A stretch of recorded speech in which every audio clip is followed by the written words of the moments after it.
The Wolf Queen, Book 5 by Wahin Jarth, from the pen of Enzolicus, 2nd century sage and student of Montokai, 3rd era, 119. For 21 years, the Emperor Antiochus Septim ruled Tamriel and proved an able leader despite his moral laxity.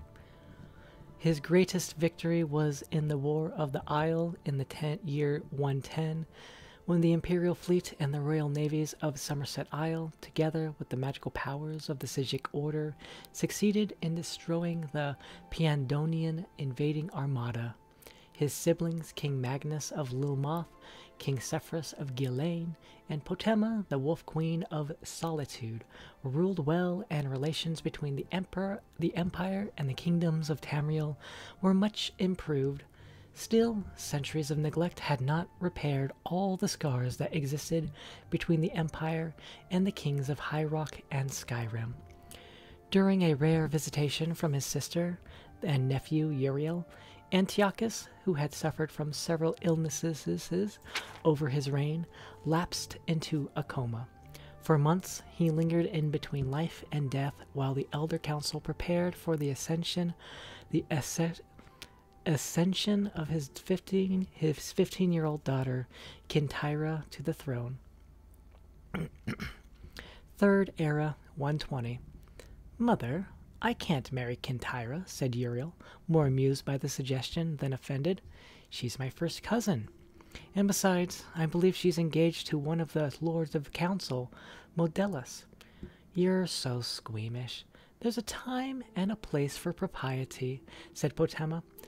But you're correct at any rate about Modellus, and we shouldn't offend the Elder Council at this critical juncture.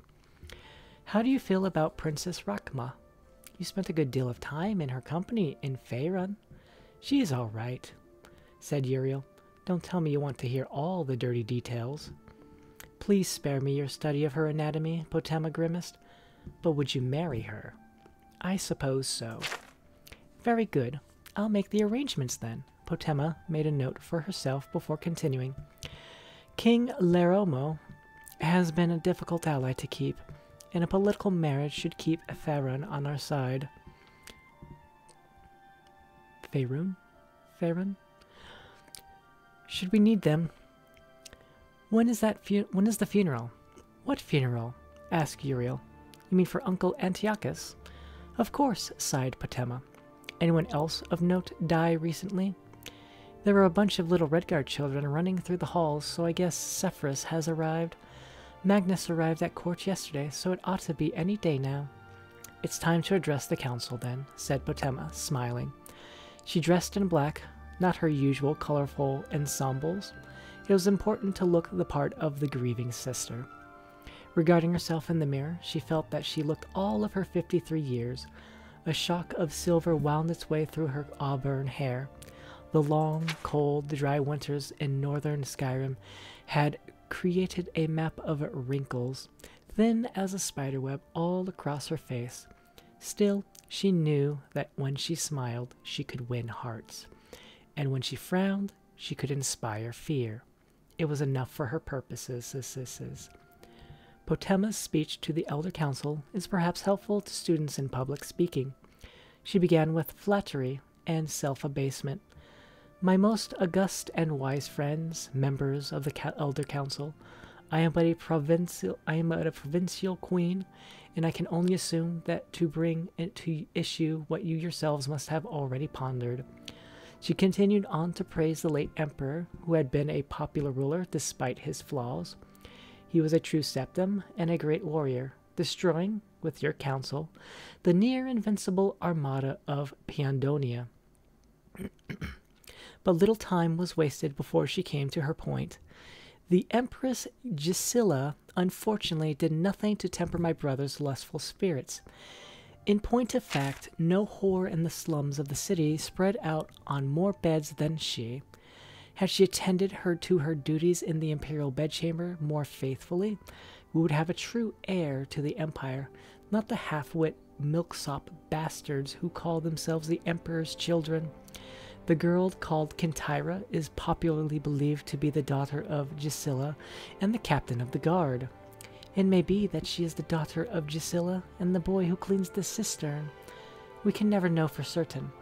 Not as certainly as we can know the lineage of my son, Uriel, the eldest true son of the Septim dynasty. My lords, the princes of the empire will not stand for a bastard on the throne. That I can assure you. She ended mildly, but with a call to action. Posterity will judge you. You know what must be done. That evening, Potema entertained her brothers and their wives in the map room, her favorite of the imperial dining chambers. The walls were splashed with bright, if fading representations of the empire, and all the known lands beyond, Atmora, Yakunda, Akaver, Piandonia, Thras. Overhead, the great glass domed ceiling, wet with rain, displayed distorted images of the stars overhead. Lightning flashed every other minute, casting strange phantom shadows on the walls. "When will you speak to the council?" asked Potema as dinner was served. "I don't know if I will," said Magnus. "I don't believe I have anything to say." "I'll speak to them when they announce the coronation of Kintyra," said Sepphoris, "merely as a formality to show my support and the support of Hammerfell." "You can speak for all of Hammerfell?" asked Potema with a teasing smile. "The Redguards must love you very much." "We have a unique relationship with the Empire in Hammerfell," said Sepphoris's wife, Bianchi. "Since the Treaty of Strass-Mukai, it's been understood that we are part of the Empire, but not a subject." "I understand you've already spoken to the council," said Magnus's wife, Helena, pointedly. She was a diplomat by nature, but as the Cyrodiilic ruler of the Argonian Kingdom, she knew how to recognize and confront adversity. "Yes, I have," said Potema, pausing to savor the slice of braised jelf bird. "I gave them a short speech about the coronation this afternoon." "Our sister is an excellent public speaker," said Sepphoris. "You are too kind," said Potema, laughing. "I do many things better than speaking." "Such as?" asked Bianchi, smiling. "Might I ask what you said in your speech?" asked Magnus suspiciously. There was a knock on the chamber door. The head steward whispered something to Potema, who smiled in response and rose from the table. "I told the council that I would give my full support to the coronation, provided they proceed with wisdom." "What could be sinister about that?" Potema said, and took her glass of wine with her to the door. "If you'll pardon me, my niece Kintyra wishes to have a word with me." Kintyra stood in the hall with the Imperial Guard.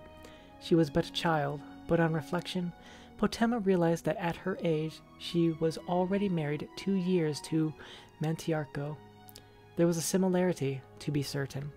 Potema could see Kintyra as the young queen, with dark eyes and pallid skin, smooth and resolute like marble. Anger flashed momentarily in Kintyra's eyes on seeing her aunt, but emotion left her, replaced with calm imperial presence.